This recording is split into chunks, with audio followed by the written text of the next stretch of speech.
रामराम मंडळी, कलम 302 या आपल्या मराठी चॅनलमध्ये आपलं स्वागत आहे. कर्नाटकमधील करकरा जिल्हा आहे आणि त्या ठिकाणी अजकर या गावात घडलेली भयंकर घटना आहे. आणि आपली स्त्री ही चांगली वाईट कशी शोधावी. आता हा एपिसोड थोडासा नवीन मुलांना ज्यांचं लग्न झालं त्यांना थोडा फायदेशीर आहे, किंवा एखादी त्याला संधी मुलगी शोधायला किंवा मुलगी पाहायला जातात, किंवा ती सुलक्षणी कशी असावी ह्या संदर्भात त्यांना थोडी माहिती मिळेल. बालकृष्ण सालियान आणि त्यांची बायको प्रतिमा सालियान, एक भाऊ आहे, शेजारी राहतो, आई वडील आहेत, असं कुटुंब. आणि कुटुंब गरीब आहे, सर्वसाधारण 400-500 रुपये ते कमवायचे, सुखासमाधानाने राहायचे. हा जो बाळकृष्ण सालियान आहे ह्याला 2 मुलं झाली, पण ती प्रतिभा आहे ना, हिला प्रचंड वेळ श्रीमंतीचं, मोठं होण्याचं, पैशाचं, त्याच्यानंतर मोबाईलवरती टिकटॉक, ती भांगार आलं तर नाही एक, ते टिकटॉक आलं. टिकटॉकवरती मग ती पाठण उघडीट कर, पुढून उघडं दाखव, काढ फोटो, लाव लिपस्टिक, ही पोस्ट ती पोस्ट, ठीक आहे झालं. तिथून कमेंट यायला लागल्या काही. असाच तिला आवडणारा एक माणूस, ती डेली कमेंट करायचा, तिला 2-2 कमेंट करायचा, तिच्या चेहऱ्याची स्तुती करायची, तिच्या चेहऱ्यावरची एक्सप्रेशन जे हावभाव आहे त्याची स्तुती करायचा. त्या माणसाचं नाव आहे दिलीप हेगडे. ही बी ते कमेंट वाचायची, आयला आपण लय देख नाही बरं का, आपण हिरोईन कशी दुसरी, ही हवा एकदा डोक्यात गेली की वाटलं सुरुवात झाली, माझी नुकती सुरुवात झाली, पेटलंय फक्त आता मोठा बाडका होणार आहे. त्या कमेंटची वाट बघायची. कमेंट करता करता फोन नंबरची देवाणघेवाण झाली, त्याच्यानंतर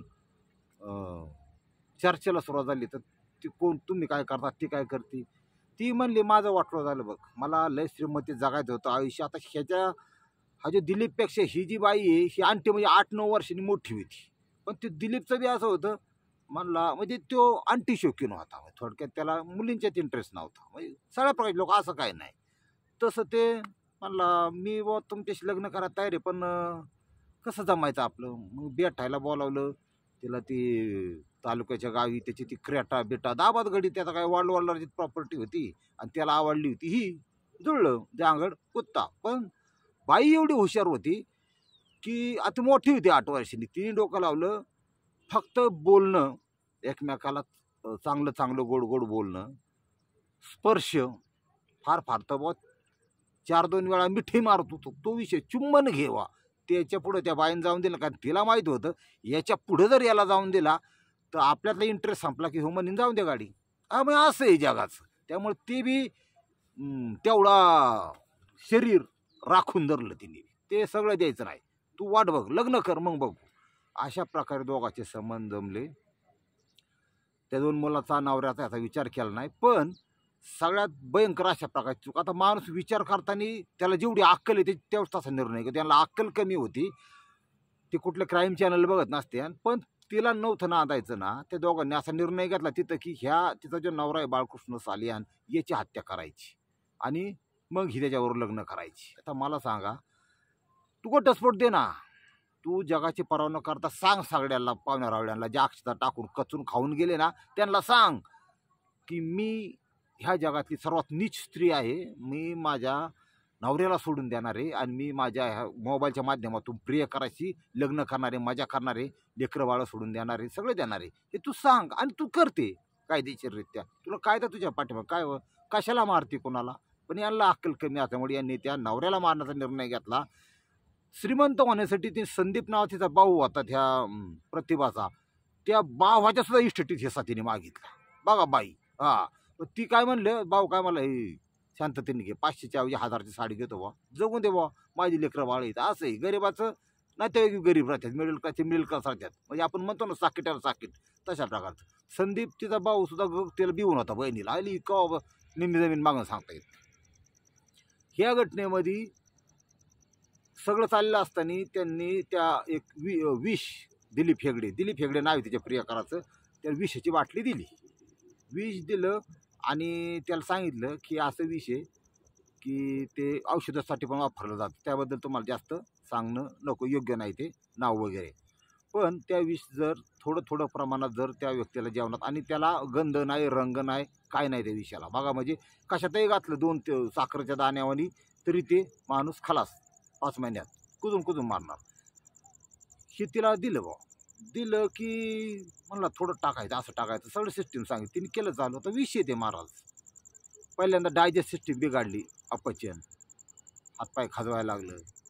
त्याच्यानंतर उलट्या, खाल्लेलं अन्न न पचणे, तो वीक झाला. जुलैमध्ये देण्यात येणार जुलै, ऑगस्ट, सप्टेंबरपर्यंत परिस्थिती झाली की त्याला मोठ्या दवाखान्यात नेलं. त्याला कॅन्सर झाला त्या विषयामुळं, कॅन्सर. आणि ती 3ऱ्या स्टेजचा, म्हणजे वाचण्याची शक्यता कमी. आणलं पेशंट घरी. लय काय म्हणले दवाखान्यात बी काय लय हाल करतात पेशंटचं, आपलं नशीब अमकं तमकं. हा नवरासुद्धा त्याने तुझ्या आईची टिंब एवढी शिवीसुद्धा बायकोला कधी दिली नाही. हा नवरा त्यांनी 4 चापट मारले नाही, कधी 1 चापट मारला नाही बायकोला. त्या नवऱ्याच्या बाबतीत बायकोने घेतलेला हा निर्णय तुम्हाला पडतो का सांगा? ही दुनिया आहे, हे कलियुग आहे. सावध राहणं, सुरक्षित राहणं जास्त गरजेचं आहे. या ठिकाणी ती विद्याला लोकांना दाखवायला, सेवा करून रिक्षात पेशंट न्यायची, दुनिया करायची, त्याची सेवा करायची, त्याचं आग्न मुतणं करायची, ती दाखवायला आतून चेकळत होती की दिलीप बरोबर मी निघून जाईन, हा मेल्यावर असं होईल तसं होईल. मोकळी झाली ना मग विधवेशी लग्न करणार ते. मग अशा प्रकारची प्लॅनिंग होतं. आणि हो काय मारा लवकर. मग तिने अरे म्हणजे 3-3.5 महिने झालं. ऑक्टोबरमध्ये गेल्या महिन्यातली तारीख उजाडली 20 ऑक्टोबर 2024. त्या दिवशी तिने 19 ऑक्टोबरला त्यांनी सांगितलं की तू ये, कार्यक्रम कर, 5 मिनिटातून जा निघून. 19 ऑक्टोबरच्या रात्री 1:30च्या आसपास तो दिलीप, तिने दरवाजा उघडायला असते ते काय सांगावं लागत नाही, आला. माथ्री त्या दिवशी बाहेर गेली होती, पोर झोपलेली होती. दरवाजा उघडलं, उशी घेतली आणि त्याच्या नाकावर दाबून धरली. आता मला सांगा, तो जो तिचा नवरा आहे, त्या नवऱ्याला एवढं माहीत होतं की हे माझ्या नशिबाने मला त्याला यातलं काहीच माहीत नव्हतं. माझ्या नशिबाने मला कॅन्सर झाला, दुर्दैव, जाऊन द्या, बायको सेवा करते, सगळं ठीक आहे. कुणीतरी मला मारण्याचा प्रयत्न करतं एवढं त्याला उशी ठेवल्यावर जाणवलं. पण सगळ्यात वाईट गोष्ट सांगतो, मला ज्या वेळेस त्याचं पाय कोणतरी दाबतं, त्या पाय दाबल्यानंतर त्याच्या बांगड्याचा स्पर्श, त्या बांगड्यांचा आवाज त्याच्या कानात गेला होता. डोक्यात आलं की आपली बायको आपलं पाय दाबते, पाय दाबून धरते. तेव्हा त्याला काय आत्म्याला वाटलं असेल तुम्हाला सांगा. ह्या बाईला भयंकर अशा प्रकारचे पुढला जन्म मिळणार तुम्हाला सांगतो.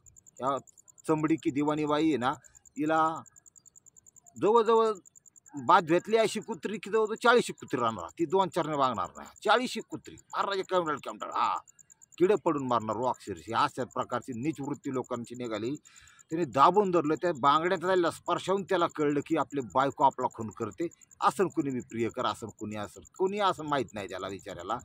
आणि कमजोर झालेलं शरीर, त्याने त्याचा जीव सोडला. काम झालं, ही निघून गेली. ही 2-3 तास तशीच बसून राहिली गपची. पण केली पाठवंबलाय सर्व. सकाळ उजाडता मग लोक आली, म्हणजे कॅन्सर पेशंट होतं. लोकांनी काही विशेष घेतला नाही, काय नाही आले. तिचा भाऊ बी आला, नाही जावा तर दमली दिवसा मागीन आला.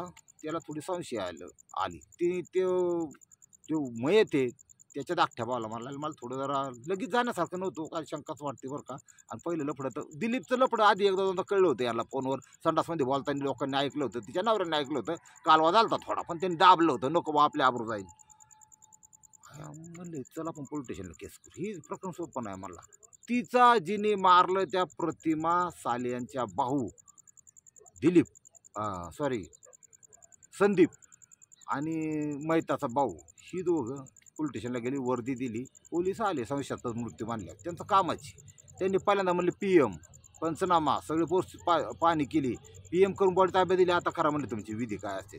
त्यांनी जाळलं, लोक आली, आग्नी देऊन निघून गेली. ही थोडी सावधच ना. ते दिलीपला म्हणले पोलीस आलतं, PM केलं असते, त्याला काय एवढं जाणवलं नाही. शेवटी तिच्या भावाने म्हणला मला थोडी शंका आहे साहेब. म्हणजे काय पोलीस स्टेशन गाठलं की दिलीपन आमच्या बायकोने काहीतरी घातपात, आमच्या बहिणीने घातपात केला असं. आता ह्याच्या डोक्यात होतं माझी जमीन मागणी. यांनी म्हणलं पिसळ ही जाऊन द्या परत. हा मग असंही पैशा पुढं बहीण भाऊ काय राहिलं नाही, काय नाही. नीच लोक निघाली. पोलिसांना आयतच कुलीत मिळालं. विदाऊट मेकअपची, विदाऊट कॅमेराची बाई उचललीच. आता कॅमेरा नाही. आता इथून पुढचं फोटो सेशन गजाच्या आतमध्ये लय देखणं जावं त्या तुम्हाला सांग. रातभर झोप नाही. जिंदगी लय वाईट जेलमधली, तुरुंगातली. तो क्रेटामधून फिरणाला दिली, तो बी उचलला. दोघांनी खून कबूल केला. आणि सगळ्यात महत्त्वाचं म्हणजे आता 2-3 दिवस झाले केस स्टँड झाली आहे ही कोर्टामध्ये. त्यांना सजा लागायची ती लागन. पण अशा प्रकारची दळबद्री दळिंद्री बाई तुमच्या आयुष्यात येऊ नये असं मला वाटतं. आणि सगळ्यात महत्त्वाचं म्हणजे तुम्हाला समजा मुलगी बघायची तर 2-3 काही फॅक्ट सांगतो. अशा प्रकारची मुलगी पत्नी म्हणून तुम्ही जर निवडली, सुसंस्कृत किंवा तिला तिची आई पहिले मुलगी बघायची म्हणलं की तिची आई चांगली पाहिजे. आई पहिली गोष्ट पळून गेलेली नसली पाहिजे, म्हणजे पळून लग्न करणारी नसली पाहिजे, करूच नका. हां, पळून लग्न केलं नसली पाहिजे. ती चांगली लग्न करून मांडवातून आई-बापाच्या संमतीने असली पाहिजे. नाहीतर तिची मुलगी कुणी का असं ऐश्वर्या असून अजिबात करू नका. तिची लक्षणं तुम्हाला सांगतो चांगल्या मुलगी बघताना. कान आहेत ना, कान ही थोडं लांब असावं, ही शुभ लक्षणी स्त्री. कारण त्याच्यात जर थोडंफार काय प्रॉब्लेम आला तर तुमचा करेक्ट कारखाना झाल्याशिवाय राहणार नाही. म्हणजे आपलं जे शास्त्र आपण हिंदू सनातनमध्ये अगदी 1000 वर्षापासून जे काही शास्त्राच्या काही गोष्टी आहेत तुमच्यापर्यंत पोचणं गरजेचं आहे. ते की बघ कशी आता नाही आपल्याला एवढं वेळ राहत सगळं बघायला चेक करायला, सांगून टाकतो. कान लांब पाहिजेत, केस लांब पाहिजेत, माथा हा रुंद पाहिजे. तुम्हाला सांगतो भाग्यशाली स्त्रीची लक्षणं, भाग्यशाली मुलीची लक्षणं जी तुमच्या आयुष्यात तुमचं कल्याण झाल्याशिवाय राहणार नाही. कान लांब पाहिजे, त्याच्यानंतर तिथं केस लांब पाहिजे, रुंद माथा पाहिजे, डोळे मोठे चमकदार, नख पाहिजे तिची. ही जी नख आता नेल पॉलिश असल्यावर तर कळतच नाही घातले, पण नखाला चमक पाहिजे आणि डोळे मोठे पाहिजेत, चमकदार नख पाहिजेत. त्याच्यानंतर तिला मधल्या माणसांचा चिंच म्हणायला सांगायचं. चिंच म्हणले काय होतं, 2 दातात तिच्या फटे का नाही ते कळतं. हां, तर त्यामुळे बरेच माझ्या जोडदारांनी मला नेलं मुलगी बघायला. मग असा विषय असं तुम्हाला त्यातलं माहिती पाहिजे. कसं होतं, चिंच म्हणलं की ते तू पुढचे 2 दात देतात, 2 दातात फट असेल तर शुभ लक्षणी समजायचं आपल्या शास्त्रानुसार. पायाचा जो तळवा आहे, तळपाय शक्यतो उजवा, त्या ठिकाणी गजरेषा आणि त्रिशूळ रेषा फार महत्वाची. तुमच्या पाया पडतो संध्याकाळी जाऊन बायका उलथ्या पलत्या करून त्यांचा पाय लगेच बघू नका. तुमचा मला गॅरंटाच भरोसा राहिला नाही काय करायचं ती. सांगा आधी की बघू तुझा उजवा पाय, गजरेषा कशी असते नेटवर सर्च करा, त्रिशूळ रेषा कशी असते नेटवर सर्च करा. आणि तशी रेषा असली ना समजायचं तुम्हाला हाय याच्यापेक्षा तुम्ही लय लोकपती होणार आहे. कोणाला मारून हाणून लोकपती होत नाही. आणि बायकांचा थोडंसं विश्वासात घेऊन गजरेषा बघा. उजव्या पायाच्या तळव्याला असते, ते कोणत्या स्त्रियांना असते असा विषय. आता ते नवीन मुलाला बघणं त्याचं ही आहे, पण ते मोबाईलवर कशी असते काय असते तसं तुम्ही फोटो पाठवू शकता की अशी रेषा वगैरे आहे का. ही एक आपली जनरल तुम्हाला माहिती असावं म्हणून ती सांगितली. या घटनेमध्ये तो नवऱ्याचा हत्या करणारी 20 वर्षासाठी कमीत कमी 100, आता 14 वर्ष राहिली नाही जन्मठेप, 20 वर्ष केली. या दंड बी असतो, नाही भरला तर अजून सजा वाढती. जन्मठेपेत अजून एक कलम टाकलं, मग अजून एक प्रकार वाढवलाय, मरेपर्यंत जन्मठेप, जोपर्यंत जिवंत तोपर्यंत. असं बी मी नाही फाशी जर तशा प्रकारचा गुन्हा असेल तर नाही फाशी मिळाली तर मरेपर्यंत तुरुंगात राहण्याची पण प्रोव्हिजन कायद्यात आहे. आजची स्टोरी कशी वाटली कमेंट करायला काहीच हरकत नाही. तुम्हाला लाईक तर तुम्ही करताच. रामकृष्ण हरी.